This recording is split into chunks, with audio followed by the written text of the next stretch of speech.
लगता है इस पेड़ के फल बहुत मीठे हैं। मीनू मौसी एक फल को खाने लगती है। अरे थू थू थू थू थू, कितना खट्टा फल है।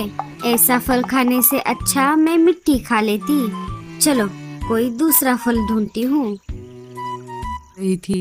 अरे मीनू मौसी, आओ आओ। अच्छा हुआ आप आ गई। हमने आपके लिए थोड़ा सेब बचा कर रखा है, ये आप खा लो। वाह वाह वाह वाह, तुमने तो बहुत अच्छा किया। पूरा सेब खा लिया और बीच का हिस्सा रख दिया। ऐसी बात नहीं है मीनू मौसी, ये देखिए ना, हमने सबसे ज्यादा फल तो आपके लिए ही बचा कर रखा है। ठीक है, लाओ इधर। मीनू मौसी बचा हुआ सेब का फल खाने लगी। अरे वाह वाह वाह, क्या बात है, कितना मीठा फल है। मुझे ऐसे और फल खाने हैं। नहीं मीनू मौसी, यह सेब का फल बस एक ही बचा हुआ था। हमने पूरे जंगल की खोज की, पर हमें ऐसे मीठे फलों वाला पेड़। अरे बाप रे, इस राक्षस के बगीचे से मैंने तो एक फल तोड़ लिया है। अब मुझे यहाँ से चुपके से भागना होगा। वो कालू भैया, क्या हुआ? क्या बात है? क्या कोई परेशानी है? हाँ कालू भैया, और आप डरे हुए भी लग रहे हो। और आपको ये सेब का फल कहाँ पर मिला? क्या बताऊँ मैं तुम सबको, ये फल मैंने जंगल के पास वाले बगीचे से तोड़कर लाया है।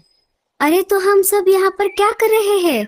चलो जल्दी से, हम भी वहाँ जाकर बहुत सारे मीठे फल खाएंगे और हमारे बाकी साथी पंछियों को भी लेकर जाएंगे। अरे मीनू मौसी, रुक जाइए, मेरी आगे की बात तो सुनिए। अब क्या है कालू, अब मुझसे तो रहा नहीं जाता। मैं बहुत सारे मीठे मीठे फल खाना चाहती हूँ। अरे मीनू मौसी, आप फल तभी खा पाओगी जब आप जिंदा रहोगी। क्या? क्या मतलब? अरे दोस्तों, उस बगीचे में एक राक्षस भी रहता है जो उन पेड़ों की रक्षा करता है। अगर कोई चोरी से फल चुराने की कोशिश करता है तो वो उसका तंदूरी कबाब बनाकर मिर्च मसाला डालकर खा जाता है। मैं भी बाल बाल बचकर आया हूँ। बेटा कालू, ये बात कब बताएगा? मेरा तंदूरी कबाब बनने के बाद? तो जाने दो साथियों, हम उस बगीचे में नहीं जाएंगे। चलो हम हमारे लिए अनाज की खोज करते हैं। हाँ, पर इस फल का क्या जो कालू भैया लाए हैं? उसका क्या? उसे हम सब मिलकर खाएंगे, पर पहले मैं ही खाऊंगी। मीनू मौसी फल खाने लगती है। उन्हें फल इतना मीठा लगता है कि वो पूरा ही फल खा जाती है।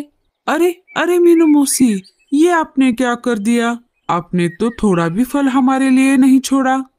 क्या करूँ कालू, ये फल था ही इतना मीठा कि मुझसे रहा नहीं गया। अगर उस बगीचे के फल इतने ज्यादा मीठे हैं, तो हमें रिस्क लेकर वहाँ जाना ही चाहिए। हाँ, मैं भी यही सोच रहा था रानो। तो चलो फिर हम चलते हैं उस बगीचे में। नहीं लाडो, अभी नहीं। वो राक्षस रात के 12 बजे से सुबह के 6 बजे तक सोता है। हम रात में वहाँ जाएंगे। इधर राक्षस खर्राटे ले रहा था। तभी लाडो एक पेड़ के पास आ जाती है और वहाँ से एक फल तोड़कर वापस आ जाती है। अब मैं जाती हूँ। रानू भी जाकर एक सेब लेकर आती है। वैसे ही कालू कौवा भी जाकर एक सेब लेकर आता है। अरे मीनू मौसी, अब आपकी बारी है, जल्दी जाइए वरना वो राक्षस जाग जाएगा। अरे अरे कालू, डरा मत, जा रही हूँ ना। हे ऊपर वाले, बचा ले रे बाबा। एक से मेरा क्या होगा? मैं 2-4 फलों वाला घड़ा एक साथ ही तोड़कर लेकर जाऊंगी। मीनू मौसी को 2-3 फलों वाला घड़ा दिख जाता है। वो उसे तोड़ने ही वाली थी कि तभी राक्षस नींद से जाग जाता है और मीनू मौसी को पकड़ लेता है। कौन है जो मेरे बगीचे के फल तोड़ने आया है? अरे तुम कौन हो और मुझे क्यों पकड़ा है? क्या तुम अंधी हो? तुम्हें दिख नहीं रहा? मैं एक राक्षस हूँ। तुम मेरे बगीचे के फल तोड़ने आई हो ना? अब मैं तुम्हारा तंदूरी कबाब बनाकर खा जाऊंगा। अरे रुको रुको रुको, मैं सच में अंधी हूँ और मैं मेरे घर का रास्ता भूल गई हूँ। मुझे नहीं पता अब मैं कहाँ पर आ गई हूँ। क्या तुम मेरे घर जाने में मदद करोगे? क्या क्या तुम सच में अंधी हो? अरे हाँ बाबा, इस बगीचे के पेड़ों पर इतने सारे लाल लाल फल लगे हुए हैं, वो मुझे नहीं दिख रहे।